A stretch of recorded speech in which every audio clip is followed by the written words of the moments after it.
some of the gaps that I'm going to speak about is the data silo, fragmentation of data across different ministries and private entities. What we realize, and I'm coming from a point of public procurement, because even the private sector, we do need to get information and data from the public sector for us to be able to develop some of the plans that we are developing, and also to be able to make sure that we are complying with business regulations.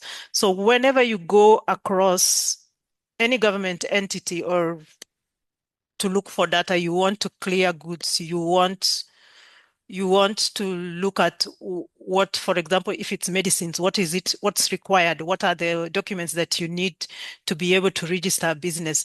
You find that you have to go through different ministries, or you have to go to different offices sitting in different ministries or different departments for you to get one document signed off.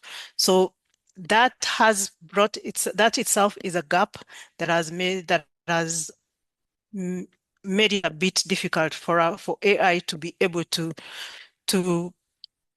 bring together all the information, and also to be able to have one all information in one portal where you can at a click of a button, you're able to get all the information that you want.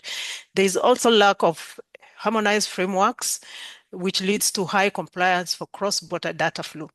As we know, after is trying to harmonize the data across Africa, but we also have to agree that at the moment, this has not been easy, and they've not been able to bring all that data together in the speed that recognizes how much AI and how much IT has developed. So there's a lot of data. There's a lot of frameworks that are not harmonized. When you go to one country, you operate on a different framework. When you go to another country, you operate on a different framework. While at the same time, we are expected to do cross-border trade and cross-border integration. Then there is also the issue of infrastructure, which is infrastructure and skills. We have countries, or we have areas that have low internet speeds, and having business has, over time, we've realized that business has moved from the big towns or from the big cities, and the MSMEs they're all located down to the villages. So there is still low internet speeds and low rate of internet penetration within some of the areas that we live in. But there is also shortage of careered or people who understand both supply chain logistics and data science. And I would want to pivot on this, where we have procurement professionals. Yes, we do have procurement professionals, but we still don't have a lot of professionals that have incorporated data science and AI technology into our procurement system, into our processes. So it's important that we now start looking at AI and data science as part of the procurement profession. And I would encourage, even for us who are providing training, for the institutes that are providing training, there's a need to relook at the trainings that we are offering, the curriculums that we are offering, to include AI as part of one of the core subjects that is being offered for procurement professionals. So in terms of data governance gaps, I wanted to highlight two cases that happened in South Africa during the unrest and during the mudslides and floods. So in terms of Shoprite had a very good system. Some level of AI that could have looked at the sales numbers. It could have looked at the warehousing numbers and see when do we have low stock, when do we need to restock, when do we need to reorder, how are our sales doing. However, the kind of system that they did have at that point did not go outside the warehouse. It did not go outside sales. So when there were unrest and the highways were blocked, then AI their AI could not have predicted that because the predictive models were not incorporated into the system at that point. So the logistics was kind of disrupted, and there was no way that they could have predicted this in upfront.